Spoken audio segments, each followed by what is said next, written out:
Vous êtes-vous déjà demandé comment les icônes les plus brillantes d'Hollywood ont fini par perdre les domaines palatiaux qui définissaient autrefois leur gloire? De la Maison Blanche d'Ivoire de Gloria Swanson à Englewood, à la ferme de Mulholland d'Errol Flynn, marquée par les scandales, ces résidences somptueuses étincelaient avec des fêtes, des invités célèbres et une extravagance légendaire. Pourtant, derrière les murs dorés, des divorces amers, des effondrements financiers et des démons personnels ont silencieusement défait même les plus grandes fortunes. Qu'est-ce qui a vraiment causé l'effondrement de ces rêves? Découvrons les histoires de 10 demeures extraordinaires qui symbolisaient autrefois le succès. Gloria Swanson, la Maison Blanche d'Englewood. Dans les années rugissantes 1920, la reine du cinéma muet Gloria Swanson vivait aussi fastueusement que n'importe quelle royauté d'Hollywood. Au sommet de sa gloire, elle fut associée à un palais à Englewood, New Jersey. Un domaine de 24 000 pieds carrés de style Renaissance méditerranéenne, surnommé plus tard Gloria Crest. Cette villa de couleur ivoire, avec ses fenêtres à arcades et ses toits de tuiles rouges, a été construite en 1926 par le comte Stéphane Poniatowski pour sa femme et comptait 8 chambres, 14 salles de bain et des détails opulents rivalisant avec le style européen. À l'intérieur, Gloria Crest présentait des puits de lumière en verre Tiffany qui baignaient les couloirs de lumière colorée, des moulures dorées, des boiseries sculptées et une grande cheminée en marbre rappelant un palais de la Renaissance.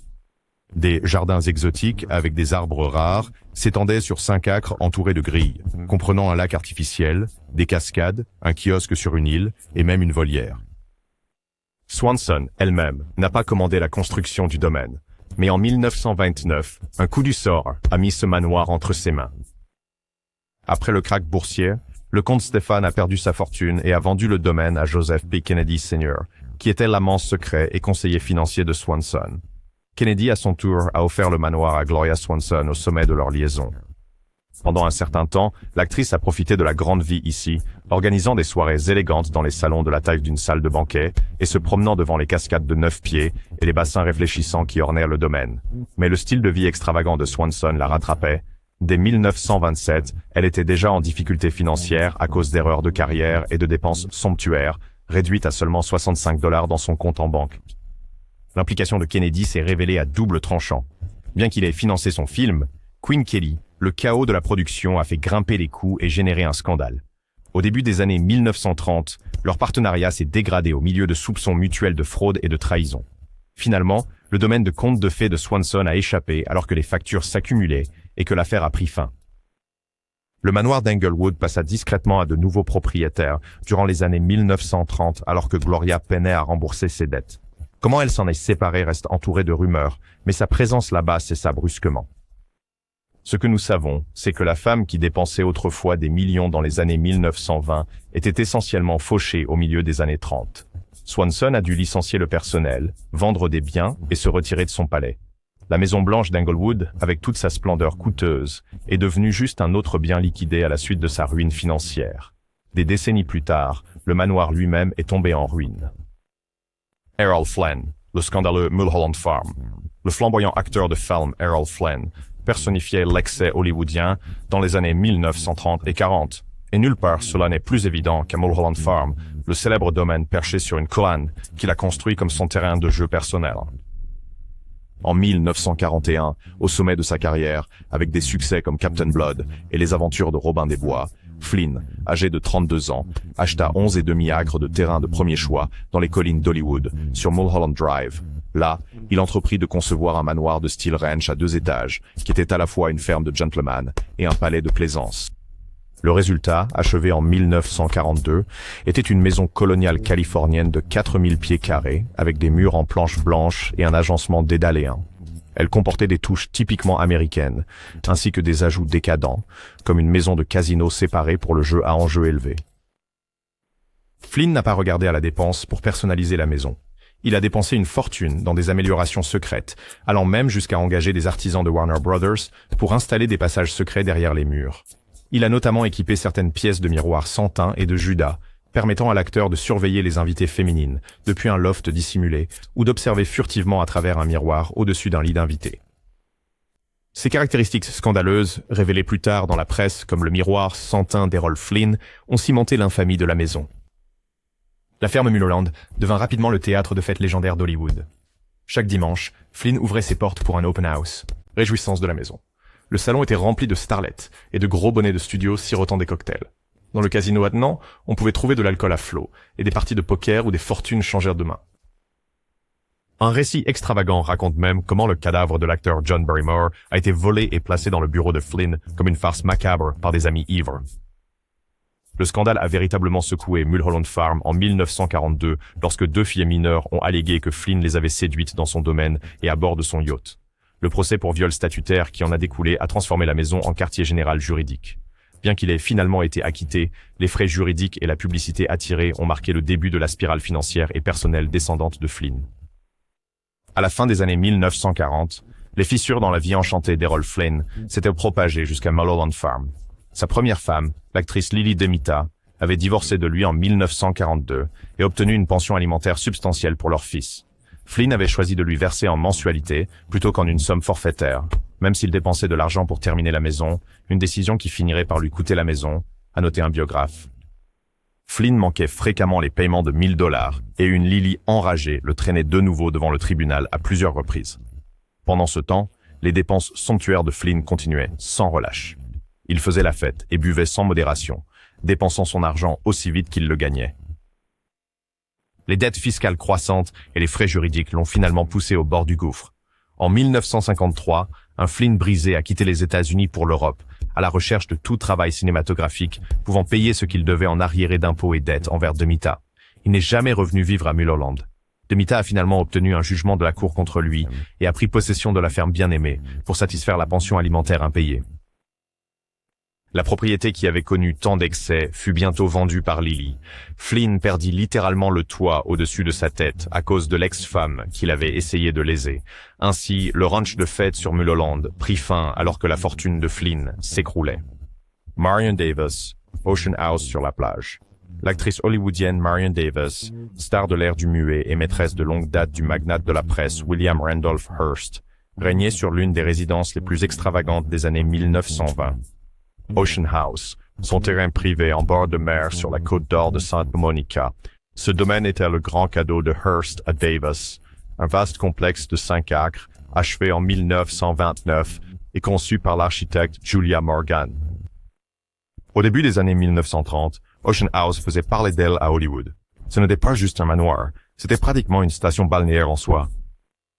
La maison principale s'élevait sur 3 étages, avec pas moins de 110 pièces. Presque aussi grande que la Maison Blanche, voire plus grande, plaisantait Marion à propos de ses ajouts constants.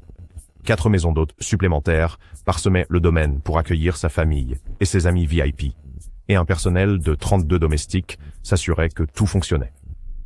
Les équipements du domaine ressemblent à un fantasme. Cours de tennis, jardin formel luxuriant, et une piscine d'eau salée chauffée de 110 pieds revêtue de marbre italien. Un pont en marbre vénitien enjambait le centre de cette piscine, et la salle de bal dorée de Davis scintillait de détails dorés pour les événements mondains. Le coût total, une somme stupéfiante de 7 millions de dollars dépensés par Hearst, environ 3 millions pour construire ce palais privé, et 4 millions supplémentaires pour le meubler avec les plus beaux antiquités européennes et soie. Comme l'a remarqué l'actrice Colleen Moore, Ocean House était la plus grande maison sur la plage entre San Diego et Vancouver. Tout au long des années 1930, Marion et Hearst organisèrent des fêtes légendaires à la maison de plage, recevant tout le monde de Charlie Chaplin et Greta Garbo à des personnalités politiques. Le champagne coulait dans ces salons ornés de miroirs et les starlettes dansaient sous les lustres en cristal. Pourtant, au milieu des années 1940, les marées de la fortune avaient changé. L'empire de publication de Hearst fut gravement touché par la Grande Dépression et l'austérité de guerre. En 1937, il se trouvait en grave crise financière, contraint de vendre des œuvres d'art et de contracter des prêts. Maintenir plusieurs propriétés immenses devint intenable. Alors que la santé de Hearst déclinait dans les années 1940, Marion Davis prit la décision douloureuse de vendre sa chère Ocean House en 1947 pour $600 000, une fraction de son coût initial. L'acheteur était l'hôtelier Joseph Drown, qui a rapidement converti le manoir en hôtel de luxe et club de plage. Les mêmes salles où Marion avait régné dans le glamour furent bientôt foulées par des clients payants et des membres du club. Davis elle-même déplorait les changements apportés à son paradis, en particulier lorsque le pont vénitien orné a été retiré de la piscine. « C'est absolument faux de l'enlever », disait-elle avec nostalgie de son oasis perdue. En moins de 10 ans, la grande dame de la côte de Santa Monica a connu une fin tragique. En 1956, suite aux plaintes de la communauté et aux coûts d'entretien élevés, la maison de maître de 110 pièces a été démolie. Seule une maison d'hôte et la piscine en marbre sont restées, vestiges de la grandeur passée. Marion Davies avait vu son domaine féerique disparaître morceau par morceau, d'abord vendu en raison de pression financière et de la fortune déclinante de Hearst, puis littéralement démoli.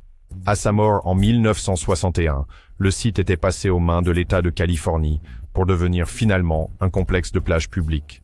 William Randolph Hearst, le château de St. Donat, au pays de Galles. Le magnate des médias William Randolph Hearst n'était pas étranger à l'immobilier monumental, mais l'une de ses entreprises les plus romantiques et coûteuses fut le château de St. Donat, un véritable château du XIIe siècle au pays de Galles que Hearst acheta en 1925 sur un coup de tête. Un jour, collectionneur de châteaux et d'art, Hearst remarquait St. Donat dans un magazine et, malgré la distance océanique, l'acheta sans l'avoir vu. La forteresse médiévale était chargée de 8 siècles d'histoire, avec ses cachots humides, son fossé, ses immenses salles de pierre et même son propre fantôme résidant hurlant les nuits de tempête. Hearst entreprit immédiatement de transformer St. Donat en une retraite européenne somptueuse pour lui-même et Marion Davies. Il a expédié des tonnes d'antiquités et de trésors artistiques à travers l'Atlantique pour meubler ses chambres froides. En quelques années, les intérieurs du château étaient remplis de pièces extravagantes. Des tapisseries anciennes, des panneaux de chêne sculptés, des vitraux et des plafonds entiers récupérés de manoirs anglais. Une acquisition précieuse était un immense portrait de famille de 1778 par John Singleton Copley que Hearst avait fièrement accroché dans la bibliothèque du château au-dessus de la grande salle de banquet. Se promener à St. Donat sous la propriété de Hearst donnait l'impression de visiter un musée. En fait, en 1935, le magazine Fortune a couronné Hearst comme le collectionneur numéro 1 mondial d'objets d'art, notant qu'à un moment donné, il représentait 25% de l'activité du marché mondial de l'art. Même le dramaturge George Bernard Shaw, en visitant le château entièrement équipé, plaisanta. C'est ce que Dieu aurait construit s'il avait eu l'argent. Pour tout son éclat, St. Donat est devenu une folie extravagante. L'emplacement isolé du château au pays de Galles signifiait que Hearst et Davies ne le visitaient qu'occasionnellement, le considérant comme une escapade privée pour recevoir des amis européens et des dignitaires. Lorsque la Seconde Guerre mondiale a éclaté, la propriété a été abandonnée et a même été prêtée à l'armée britannique, abritant à un moment des soldats blessés après l'invasion de Normandie. Entretenir un château médiéval en temps de guerre s'est avéré impraticable, même pour Hearst. Pendant ce temps, les finances américaines du magnate ont atteint une situation critique à la fin des années 1930. Sa société surendettée a failli faire faillite en 1937, forçant Hearst à réduire drastiquement ses dépenses et à liquider des actifs. St. Donat, jamais une source de revenus, est devenu un candidat privilégié à sacrifier. Au début des années 1940, l'âgé Hearst a laissé partir à contre-cœur son rêve gallois. Marion Davies a vendu le château de St. Donat en son nom pour obtenir rapidement des liquidités, rédigeant apparemment un chèque à Hearst d'1 million de dollars des recettes de la vente. C'était un moment de réflexion. L'homme qui achetait autrefois impulsivement des châteaux devait maintenant les vendre pour rester solvable. Après la guerre, Hearst vendit formellement St. Donat et son contenu. Des cargaisons d'art précieux et de meubles furent vendus aux enchères à Londres. Le château lui-même trouva une nouvelle vie lorsqu'il fut acheté par un trust éducatif britannique. Ainsi, Hearst perdit sa forteresse de contes de fées lointaine face aux réalités de la ruine financière et de la nécessité en temps de guerre. Bien qu'il n'ait jamais publiquement pleuré St. Donat, la preuve de son attachement émotionnel réside dans l'ampleur de ce qu'il y a investi. Quand il est mort en 1951, le Hearst Castle en Californie, la seule propriété qu'il a refusé de céder malgré d'énormes frais d'entretien, était toujours debout. Mais St. Donat avait depuis longtemps disparu de son portefeuille. Dans un dernier retournement de situation, même le château bien aimé de Hearst en Californie quitterait les mains de la famille.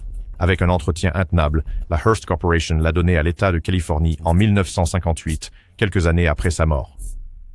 La saga du château de St. Donat est un chapitre poignant où le penchant de Hearst pour la grandeur s'est heurté à une économie sévère, le contraignant à céder un joyau médiéval qu'il avait ressuscité avec affection, bien que brièvement. Rudolph Valentino, le dernier envol de Falcon Lair. Cœur de cinéma muet.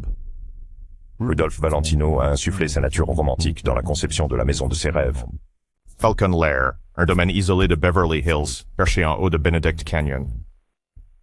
En 1925, enrichi par des succès comme le Shake, Valentino acheta la propriété de 4 acres sur les hauteurs pour 175 000 $. Le domaine comportait déjà un nouveau manoir de style colonial espagnol conçu par Wallace Neff. Des murs en stuc blanc, un toit en tuiles rouges et des portes voûtées évoquant une villa espagnole. Valentino l'a affectueusement nommé Falcon Lair en l'honneur d'un projet de film, The Hooded Falcon, qu'il n'a jamais pu terminer. Il s'est ensuite appliqué à meubler somptueusement le manoir de 16 pièces avec des trésors de ses voyages. Des cargaisons d'antiquités européennes sont arrivées pour remplir les vastes salons et chambres de Falcon Lair. La star a fièrement installé des statues en marbre italien, des miroirs dorés et des tapis orientaux moelleux. Il a même orné le paysage de cyprès et d'oliviers italiens importés, créant des jardins en terrasse qui donnaient au domaine une ambiance méditerranéenne. Valentino, toujours esthète, a rempli la maison d'antiquités, de meubles européens importés et de souvenirs de sa vie de globe-trotter. Pour une touche finale de praticité hollywoodienne, il a construit un mur de béton de 9 pieds de haut autour du périmètre pour éloigner les fans obsédés qui avaient pris l'habitude de s'introduire sur le terrain. Pourtant, Falcon Lair était aussi une maison de tumulte personnel. Valentino l'a acheté avec l'intention de le partager avec sa femme, la designer Natasha Rambova, mais leur mariage s'est désintégré quelques mois plus tard. En 1926, le nouvellement divorcé Valentino y vivait principalement seul. Pourtant, il ne vivait pas en reclus. Falcon Lair a vu des fêtes extravagantes alors que Valentino accueillait l'élite d'Hollywood, ses loggias en haut de la colline résonnant de musique et de rires tard dans la nuit. Les amis s'émerveillaient de son hospitalité et de l'élégance de la villa. Tragiquement, ce chapitre idyllique fut bref. En août 1926, à seulement 31 ans, Rudolph Valentino est mort soudainement à New York d'une péritonite, choquant le monde. La perte de l'idole du cinéma fut une tragédie personnelle, qui marqua aussi la fin de sa vie à Falcon Lair. Les finances de Valentino, tendues par des dépenses élevées et un style de vie coûteux, étaient en désordre à sa mort. Il serait mort, endetté. Ainsi, en quelques semaines, sa propriété précieuse a été mise aux enchères. Pour satisfaire les créanciers et régler ses affaires, Falcon Lair a été vendu aux enchères en 1926, peu après les funérailles de Valentino. Des foules de curieux et d'enchérisseurs ont défilé dans le grand salon et les chambres de la maison, évaluant les possessions du défunt grand amant de l'écran. Les meubles mêmes que Valentino avait si amoureusement choisis, sous les plafonds en bois peint, ont été vendus pièce par pièce. Le domaine lui-même a changé de main pour bien moins que ce que Valentino avait investi. En un seul coup, la maison de rêve a été perdue, victime à la fois de la nécessité financière et de l'absence de son créateur. Au cours des décennies suivantes, Falcon Lair passa entre de nombreux propriétaires, mais l'esprit de Valentino subsistait. Le manoir acquit une réputation de maison hantée, certains prétendant que le fantôme de l'acteur errait dans ses couloirs, pleurant son havre perdu. Que l'on croit ou non à de tels récits, le destin de Falcon Lair est indiscutable. Né de la vision romantique de Valentino et perdu à cause de la cruelle tournure de son décès prématuré, il se dresse comme un symbole poignant de la nature éphémère de la célébrité et de la fortune à l'époque dorée d'Hollywood. Zessa Gabor, le Bel Air Barbie Mansion. Aucune liste de styles de vie extravagants n'est complète sans Zessa Gabor, l'icône glamour célèbre pour ses diamants et son esprit pétillant.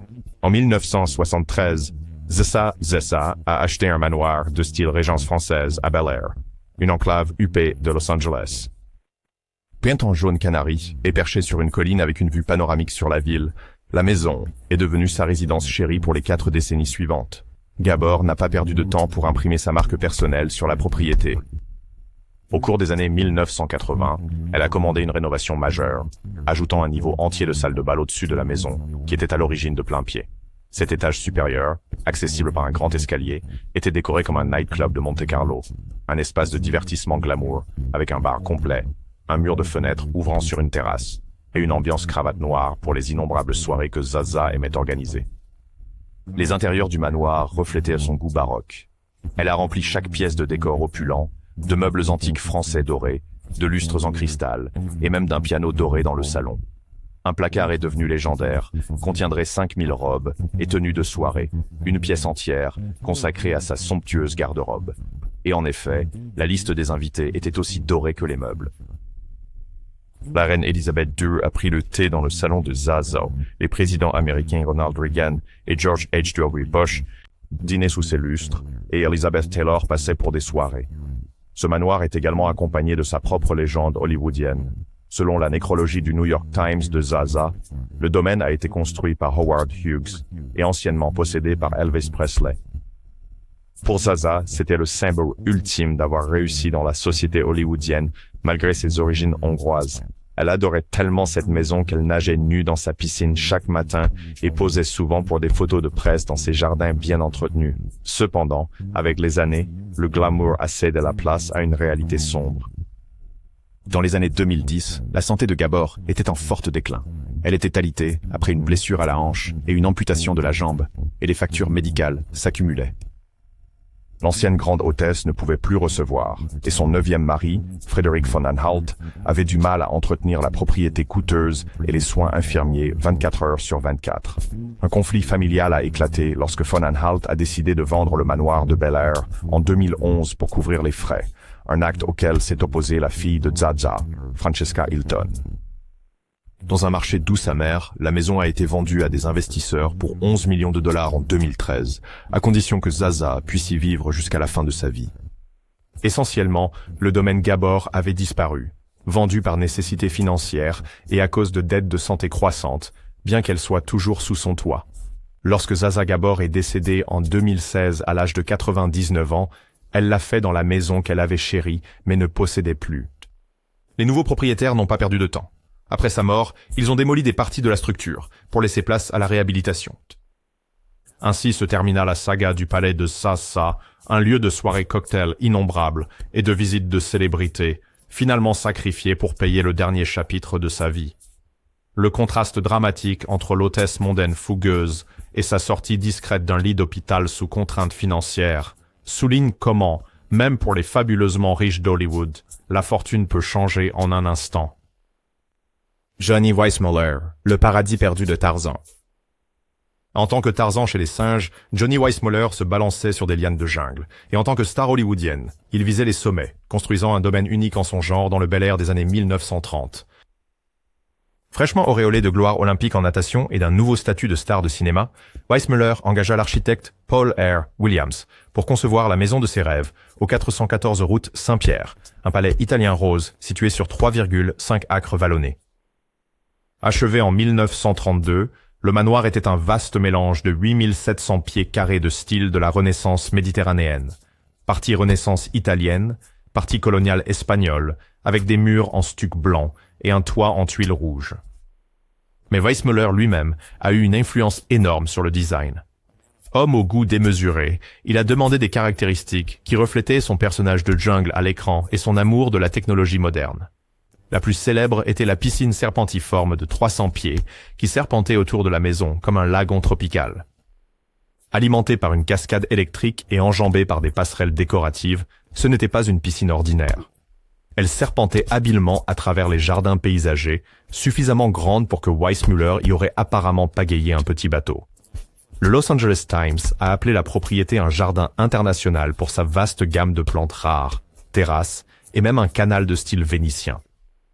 À l'intérieur, le manoir était somptueusement décoré avec de hauts plafonds à caissons, des moulures peintes à la main avec des motifs de fleurs de lis, des cheminées en pierre sculptées et un grand escalier avec une grille de palais espagnol importée en fer doré. Une aile abritait une salle de bal majestueuse et une salle de jeu où Johnny gardait un bar sur mesure, une table de billard et même un projecteur de cinéma avec un écran rétractable pour projeter ses derniers films à ses amis. C'était une maison construite à la fois pour le spectacle et le divertissement, également adaptée aux visites de jardins de charité et aux bruyantes parties de poker toute la nuit. En fait, Weissmuller se rappela plus tard des parties de poker à enjeu élevé dans cette même salle de jeu où un homme pouvait gagner ou perdre 50 000 $ en une soirée au milieu des réjouissances de l'ère de la prohibition. Pendant un certain temps, Tarzan était vraiment le roi de son château. Weissmuller et sa deuxième épouse, l'actrice Lupe Vélez, vivaient avec style dans le domaine, organisant des fêtes somptueuses autour de la piscine, ressemblant à un lagon sous des guirlandes de lumière. Mais le bonheur domestique n'a pas duré. En 1932, Lupe Vélez a demandé le divorce, invoquant l'infidélité de Johnny et son style de vie extravagant, et la séparation s'est révélée désastreuse pour la possession du manoir par Weissmuller. Lupe était connu pour son tempérament fougueux et sa détermination au tribunal du divorce. Lorsque le mariage a officiellement pris fin en août 1932, elle a réussi à partir avec pratiquement tout. Crucialement, Le domaine avait été mis au vrai nom de Lup, et Weissmuller a perdu sa revendication dans le règlement. En fait, Nathalie Talmadge a vendu toute la propriété seulement 2 mois plus tard, en septembre 1932. Le palais extravagant de jungle de Johnny a disparu d'un trait de plume, pris par une ex-femme qui a refusé de maîtriser ses dépenses et a choisi de le liquider pour de l'argent. L'acheteur, entrepreneuse du showbiz, Madame Fanchon-Simon, acheta la propriété, et en 1938, elle fut revendue à un millionnaire de Milwaukee pour 250 000 $. Weissmuller, quant à lui, était bouleversé, non seulement par la perte de sa maison, mais aussi par l'interdiction faite par Lup de voir leur jeune fils. Le cœur brisé et financièrement blessé, le champion olympique a déménagé et réduit considérablement ses dépenses. La fin du paradis de Weissmuller a marqué l'une des pertes immobilières les plus édifiantes d'Hollywood. Ce qui avait été construit pour être un monument à une personnalité plus grande que nature s'est transformé en prix perdu dans un divorce amer. La carrière de Weissmuller a continué, mais il n'a jamais tenté à nouveau un tel grandiose domicile. La propriété de St. Pierre Road a eu une étrange autre vie. Elle a accueilli une succession d'occupants célèbres, y compris Marion Davies, et des décennies plus tard, des membres du groupe pop The Mamas and the Papas, et même Mick Jagger dans les années 1970. Pourtant, au XXIe siècle, le domaine autrefois magnifique Nicolosi est tombé dans l'abandon. Fenêtres barricadées, la légendaire piscine serpentine vide et fissurée. Déclaré monument historique, mais laissé à l'abandon, il se dresse comme une coquille lugubre de sa gloire passée. Pour Johnny Weissmuller, cependant, le domaine a été perdu il y a longtemps en 1932. Victime de divorce et d'effondrement financier, qu'aucune force de Tarzan ne pouvait empêcher. Eddie Lamar, la simplicité et le sacrifice de Hedgerow Farm. Surnommée la plus belle femme du monde, dans les années 1940, l'actrice Eddie Lamar a surpris beaucoup de monde en préférant une vie domestique terre-à-terre, loin des regards indiscrets d'Hollywood. Au milieu des années 1940, au sommet de sa carrière chez MGM, Lamar a acquis une propriété isolée dans les collines, au-dessus de Beverly Hills, qu'elle appelait affectueusement Hedgerow Farm. Plutôt qu'un manoir étincelant, il a été conçu comme une retraite de ferme rustique, où Eddie pouvait se débarrasser de son image de starlet et être elle-même. Un journaliste en visite à l'époque a noté que la maison doit être une ferme dans l'esprit, ainsi que dans l'architecture, meublée non pas de soie parisienne, mais avec de simples meubles en pin, des tissus en chintz et des tapis de cottage tressés. Sur cette petite propriété, Eddie a adopté une domesticité inattendue. Elle élevait des poules et s'occupait d'un potager, souvent vue en pantalon d'équitation et chapeau de soleil plutôt qu'en robe glamour. C'était un contrepoids conscient à la lumière des projecteurs, un endroit où son côté inventeur pouvait bricoler en paix la nuit, et où son côté ménagère pouvait cuisiner et prendre soin de ses enfants le jour.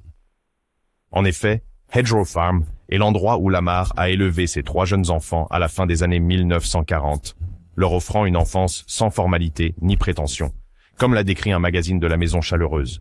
Pourtant, alors que la vie à la ferme semblait idyllique, les fortunes de Lamar diminuaient discrètement. Dans les années 1950, ses rôles au cinéma avaient ralenti et une série de mariages ratés avait épuisé ses finances. Elle a vendu Hedgerow Farm et d'autres biens immobiliers en réduisant la taille de son patrimoine. Au début des années 1960, Eddie avait déménagé dans une maison plus petite en Floride. Aux yeux du public, il semblait qu'elle s'était simplement retirée d'Hollywood. Cependant, en coulisses, la situation était bien plus grave. Au milieu des années 1960, Eddie Lamar était pratiquement ruinée. Une source biographique affirme sans détour qu'à cette époque, elle ne pouvait pas payer ses factures d'énergie et avait souvent faim, sauf lorsque des amis lui donnaient de la nourriture. C'est un retournement de situation choquant pour quelqu'un qui, autrefois, touchait des salaires somptueux et s'était créé un havre bucolique. Mais les dépenses somptuaires durant son heure de gloire, les coûteuses batailles juridiques et l'absence de revenus de son invention révolutionnaire l'ont laissé avec peu de choses.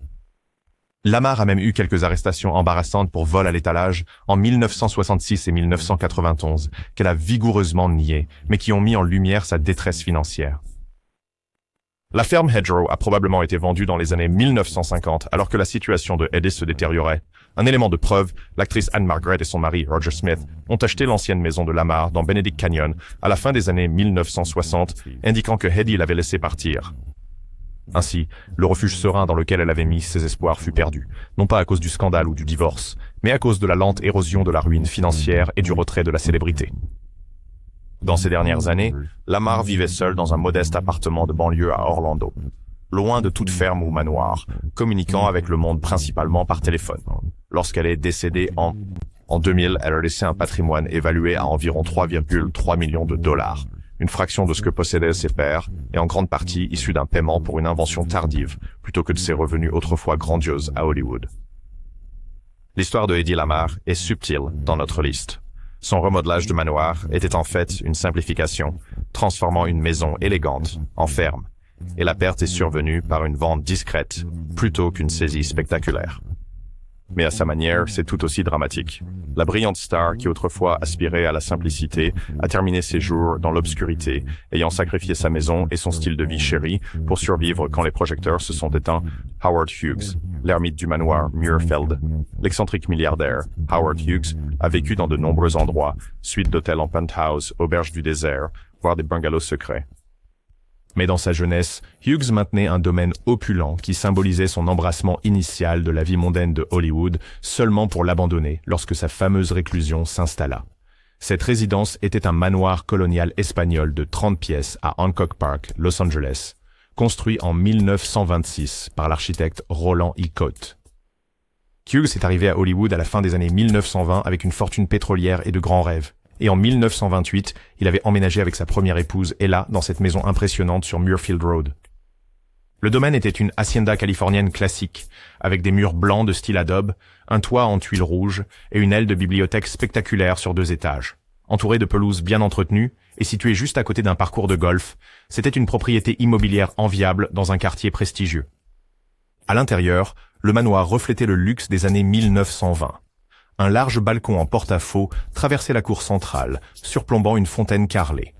Les salons présentaient des plafonds à poutres apparentes et des arcades espagnoles. Des lustres en fer forgés ornés et des portes en bois sculptées à la main importées du Mexique donnaient une sensation de charme ancien de Monterey. Avec plus de 10 000 pieds carrés, il y avait de l'espace pour de nombreuses suites pour les invités, des quartiers pour le personnel et des salons de divertissement. Pendant un certain temps, Hughes a joué l'hôte hollywoodien gracieux ici. Il organisait des dîners élégants et projetait ses films dans une salle de projection privée, se réjouissant de ses succès comme Two Arabian Nights, qui avait remporté un Oscar et rendu possible cette amélioration depuis un simple bungalow. Mais alors que la légende de Hughes grandissait dans les années 1930, ses problèmes personnels augmentaient aussi. Perfectionniste notoire, il s'enfonça dans des projets de plus en plus ambitieux au détriment de sa vie sociale. Après un accident d'avion presque fatal en 1946 et une santé mentale qui se détériorait, Hughes commença à se retirer de la vue du public. Son manoir voyait moins de réceptions et davantage de rideaux fermés. En 1942, Hughes avait effectivement quitté la maison de Muirfield. Il a quitté Los Angeles pendant la Seconde Guerre mondiale pour se concentrer sur les contrats militaires. Et à son retour, au lieu de se réinstaller dans le manoir, il s'est installé dans une salle de projection de studio de cinéma pendant des mois. Fameusement, en 1947, Hughes s'isola dans une pièce sombre au studio pendant 4 mois, se livrant à une spirale infernale de dépendance et de paranoïa. La grande maison de Hancock Park resta largement inutilisée, entretenue par des gardiens, tandis que Hughes dérivait entre les suites d'hôtels. Au début des années 1950, Hughes a officiellement vendu le domaine et n'a plus jamais possédé de maison traditionnelle. À la place, il s'est installé de façon permanente dans des penthouses fermés, d'abord au Beverly Hills Hotel de Los Angeles, puis au Desert Inn de Las Vegas. Essentiellement, Hughes a perdu son manoir non pas par détresse financière, mais par retrait psychologique. Il s'en est éloigné ainsi que de beaucoup de la vie normale à mesure que ses excentricités prenaient le dessus. En un sens, le sort du manoir de Hughes a été scellé par sa transformation en ermite. L'hacienda extravagante qui symbolisait autrefois l'audace juvénile de Hughes a été vendue et transmise à de nouveaux propriétaires. Pendant ce temps, Hughes a vécu ses dernières décennies dans des chambres d'hôtel, cloîtrées aux fenêtres noircies, entourées de boîtes de mouchoirs et de flacons de codéine, loin de la lumière du soleil et de l'effervescence sociale de Hancock Park. Lorsqu'il est mort en 1976, ses biens immobiliers personnels se composaient de quelques baux d'hôtels et de propriétés industrielles, sa splendide maison ayant depuis longtemps disparu. L'histoire est poignante, une demeure perdue en raison d'une tragédie personnelle, alors que la maladie mentale et la peur ont poussé l'un des hommes les plus riches du monde à abandonner les attributs de sa richesse. Le domaine de Hancock Park de Hughes, avec ses halls vides, se tient comme un témoin muet de cette transformation, jadis rempli de promesses et de fêtes, plus tard vidé par le fantôme d'un homme qui ne voulait plus être vu. Buster Keaton, la villa italienne des rêves brisés. Génie du cinéma muet, Buster Keaton a construit une maison aussi inventive et grandiose que ses cascades cinématographiques. Une villa italienne, villa de Beverly Hills, qui est devenue à la fois son couronnement et le prix qu'il a perdu dans un divorce déchirant. En 1926, après avoir connu le succès avec Le Navigateur et Sherlock Jr., Keaton a investi sa fortune dans un domaine de 3,5 acres sur Pamela Drive, derrière l'hôtel Beverly Hills. Et là, avec l'aide de l'architecte Jean Virge, Buster construisit une demeure palatiale qui mélangeait l'élégance du vieux monde avec l'amusement hollywoodien. Le manoir résultant, souvent appelé la villa italienne de Keaton, était un palais en stuc blanc de 35 pièces, mélangeant des éléments de design de style mission, espagnol, renaissance italienne et mauresque de manière délicieusement éclectique. Son agencement comprenait un hall d'entrée central, encadré par 2 ailes s'élargissant vers l'extérieur, entourant une vaste pelouse. La façade arborait des balcons en pierre sculptée et des arcades importées d'Italie. À l'intérieur, on entrait dans un vestibule ensoleillé avec un sol en terrazzo à damier et une fontaine en marbre italien pétillante en son centre. Keaton s'est assuré de chaque luxe. Un immense salon s'ouvrait par des portes françaises sur une loggia aérée pour des réceptions intérieures-extérieures.